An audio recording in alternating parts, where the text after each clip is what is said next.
আজকে সরাসরি একদম চলে এসেছি দুপুরে রান্না করার জন্য। আজকে রান্না করব পুঁইশাক দিয়ে শোল মাছ। আসলে পুঁইশাক দিয়ে শোল মাছটা খেতে কিন্তু অনেক অনেক বেশি মজার হয়। যারা খেয়েছেন তারা তো জানেন, যারা খাননি তারা চাইলে কিন্তু রান্না করে খেয়ে দেখতে পারেন। সকাল সকাল কোনো ভিডিওই করা হয়নি, তার কারণ হচ্ছে আজকে শরীরটা একদমই ভালো যাচ্ছে না। আজকে বললে ভুল হবে, কিছুদিন যাবতই একদমই শরীরটা ভালো যাচ্ছে না। মনে হচ্ছে যে আহ, মানে কোনো কাজকর্ম না করে একদম চুপচাপ বসে থাকি বা শুয়ে থাকি, এরকম মনে হয়। আসসালামু আলাইকুম, কেমন আছেন সবাই? তো এই তো দুপুরবেলা চলে এসেছি রান্না করার জন্য। সব কিছুই আয়োজন করে নিয়েছি মোটামুটি, তবে সবজি টবজি এখনও কাটাকুটা হয়নি। তো ভাবলাম অনেক বেশি ক্ষুধা লেগে গিয়েছে, কি করব। তো অল্প তেলের মধ্যে এই মোগলাই পরোটার মতোই আর কি ছোট্ট একটা পরোটা বানিয়ে নিয়েছিলাম।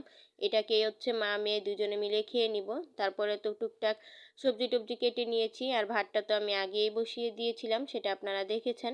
তো এই তো ভাতটা রান্না করা শেষ, আমি ভাত গড় দিয়ে নিয়েছি। তারপরে তো পটলের মধ্যে ময় মশলা মেখে রেখে দিয়েছিলাম, এটা এখন খুব ভালো করে ভেজে নিব। আর আমি যখন পটলটা ভাজি তখন কিন্তু খুব অল্প আঁচে ভাজি, এতে করে খেতে অনেক বেশি মজার হয় আর পটলের ভেতরটা একদম সফট থাকে। আমি সবসময় এরকমভাবেই ভেজে নেওয়ার চেষ্টা করি।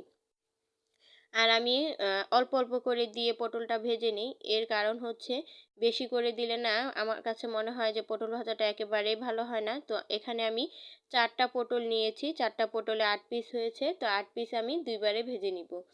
আর মাটির চুলা রান্না কি বলবো আপনাদেরকে, এটা কিন্তু খেতে অনেক অনেক বেশি মজাদার হয়। আর এই তো ভাতটা তো আমি গড় দিয়ে নিয়েছি।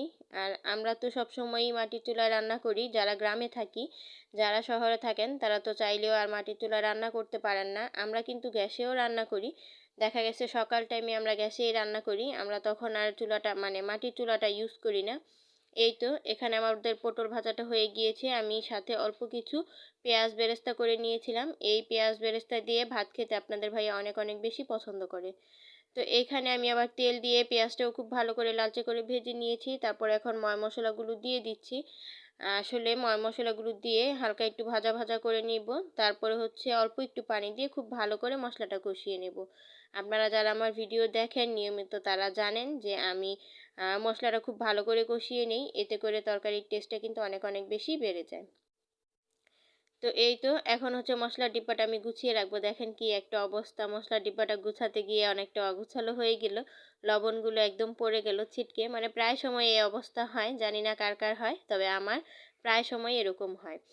দেখেন লাকড়ি দিয়ে রান্না করলে মানে মাটির চুলায় রান্না করলে কি অবস্থা হয় ঘরের, তাই না?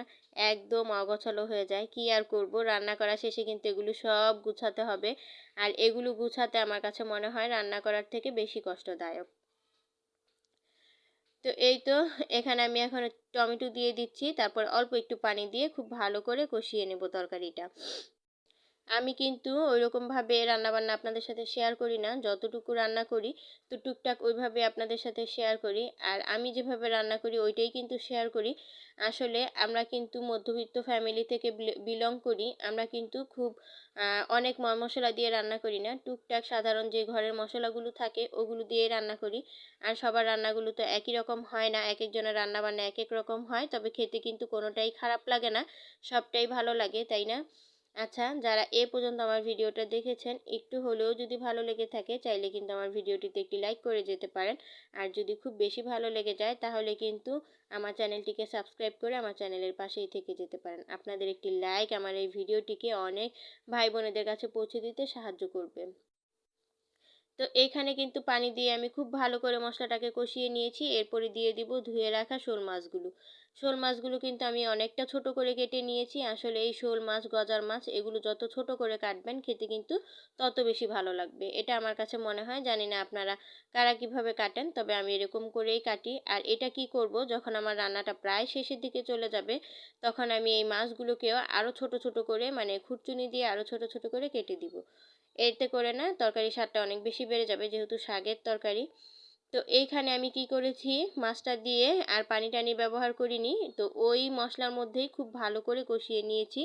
এতে করে মশলাটাও খুব ভালো করে ভাজা ভাজা হয়ে গিয়েছে, সেই সাথে মাছটাও খুব ভালো করে কষিয়ে নেওয়া হয়ে গিয়েছে। এখন দিয়ে দিব ধুয়ে রাখা পুঁই শাকগুলো। পুঁই শাকগুলো আমি ধুয়ে রেখেছিলাম, তো এখন অল্প অল্প করে পুঁই শাক দিয়ে দিব। তার কারণ হচ্ছে আমি যদি সব একেবারে দিয়ে দিই তাহলে কড়াইতে একেবারেই জায়গা হবে না, পড়ে যাবে। সেজন্য হচ্ছে অল্প অল্প করে দিয়ে নেড়ে চেড়ে নিব। এতে করে হচ্ছে তাড়াতাড়ি মজে যাবে আর রান্নাটাও খুব তাড়াতাড়ি হয়ে যাবে। আর আমি কিন্তু এই পুঁই শাক রান্না করাতে একদমই পানি ব্যবহার করিনি, এই সম্পূর্ণ পানি পুঁই শাকের থেকেই উঠেছে। এই পানিতেই রান্নাটা পুরোপুরি কমপ্লিট হয়ে যাবে। তো আমি সবসময় এভাবেই রান্না করি, পুঁই শাক রান্না করলে একেবারেই পানি দেই না। এতে করে হয় কি, তরকারির টেস্টটা কিন্তু অনেক অনেক গুণ বেড়ে যায়। এখানে না আমি তরকারি রান্না করছিলাম আর এই তো সাথে সাথে যেই ঘরটা আমার অগোছালো হয়েছে টুকিটাকি সেই কাজকর্মগুলো করে নিচ্ছিলাম, মানে একটু এগিয়ে নিচ্ছিলাম আর কি। আর পুঁই শাকটা কিন্তু আমি সবসময় ঢেকে ঢেকে রান্না করি, এতে করে পুঁই শাকটা খুব ভালো করে সেদ্ধ হয়ে নরম হয়ে যাবে। আসলে একেকজনের রান্না তো একেক রকম হয়, সবার রান্না তো আর একই রকম হয় না। তো অনেকের কাছে হয়তো বা আমার রান্নাটা ভালো লাগতে পারে, আবার অনেকের কাছে নাও ভালো লাগতে পারে। যারা আমার রান্নাগুলো পছন্দ করবেন না বা ভালো লাগবে না তারা প্লিজ স্কিপ করবেন, আর যাদের কাছে ভালো লাগবে প্লিজ আপনারা কন্টিনিউ করবেন। তো এই তো তরকারিটা তো আমার রান্না করা শেষ, এখন আমি নামিয়ে নিয়েছি। দেখেই কি ভাল লাগছে তাই না?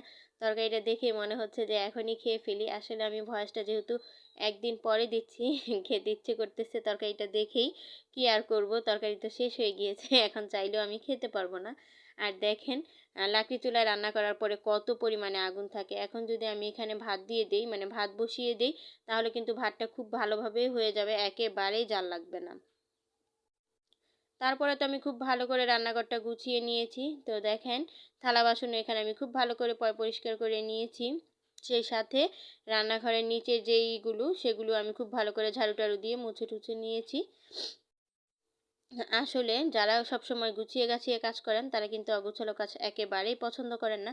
তবে আমিও কিন্তু ব্যতিক্রম নই, আমিও কিন্তু গুছিয়ে কাজকর্ম করতে অনেক অনেক বেশি ভালোবাসি, তবে পারি না। তার কারণ হচ্ছে এখন আমি একেবারেই মানে খুব বেশি কাজ করতে পারি না, আমার অনেক বেশি কষ্ট হয়ে যায়। সেজন্য হচ্ছে অল্প অল্প করে কাজ করার চেষ্টা করি। কি আর করব, যেরকম পারবো সেরকমই তো করতে হবে। তো ওই তো কষ্ট করে করে নেই, মাঝে মধ্যে মনে হয় আবার আজকে করব না, আজকে রেখে দিব, এরকম করেই দিন চলে যাচ্ছে।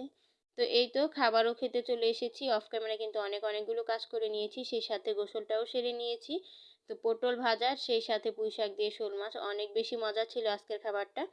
আজকের ভিডিওটা খাবার খেতে খেতেই শেষ করে দিব। দেখা হবে নতুন কোনো ভিডিওতে। ততক্ষণ সবাই ভালো থাকবেন, সুস্থ থাকবেন, আমাদের জন্য দোয়া করবেন।